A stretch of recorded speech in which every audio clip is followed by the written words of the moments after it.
Master Motivator, your encourager, with your word for the week. Hanging out in my sanctuary, the car.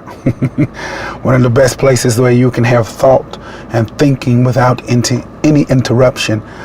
I appreciate the opportunity to come into your space. I do not take it for granted. Listen, you know how I do it? Before I can get something in, you got to get something to come up out of you. Say with me, I'm the head, not the tail. I'm above, not beneath. I'm fearfully and I am wonderfully made. All right.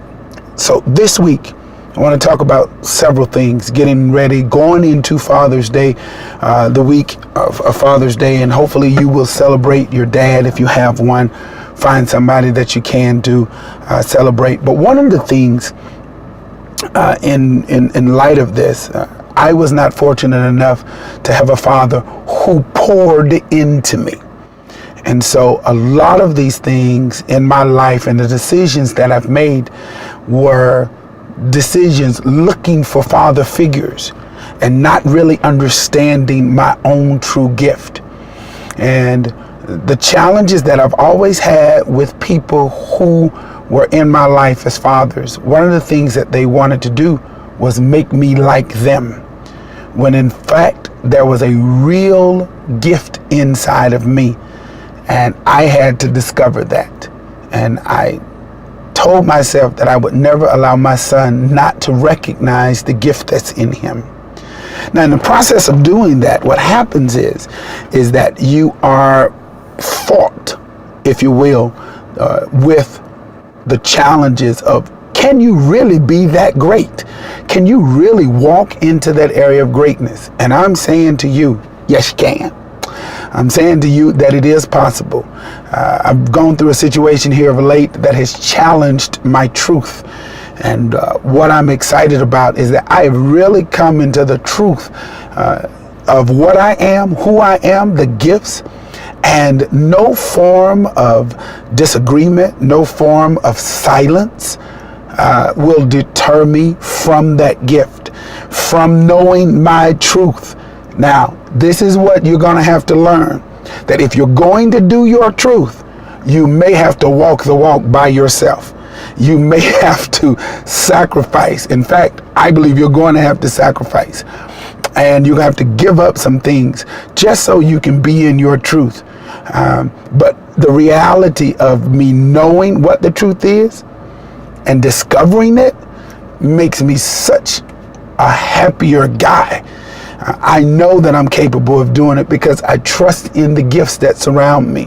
I trust in what has been poured into me, whether my father wanted to acknowledge it or not, or whether the people who were trying to help me even knew it or not.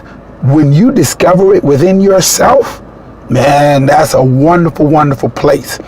And I share with my son, you can't be me, but you can be you. Pursue your dreams, and you'll have somebody around you who will support your endeavors and push you to become the best you can be. Wait a minute.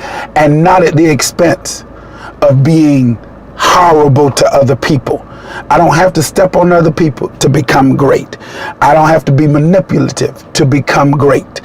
I don't have to do all of the negative things to get to the greatness. Greatness is within me. Greatness is within you. You're going to have to trust your truth and be happy about it. Look, you may not be able to do all the things that you desire, but I'm telling you, if you keep pressing, you'll get a lot of the stuff accomplished in your life. In fact, I'm really going to contradict what I just said. If you push hard enough and stay focused hard enough, you can do it all. But it's going to change when you have a new voice. When you get your new day will happen when you change your voice. This is that season where you have to trust your truth. Don't deal with the silence. Don't deal with the distractions. Don't deal with the lack.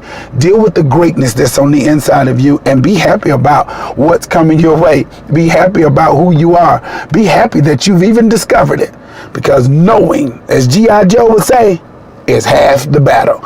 And so if you know you're in that thing called greatness, write that book. Do all that you're supposed to do. Make it happen.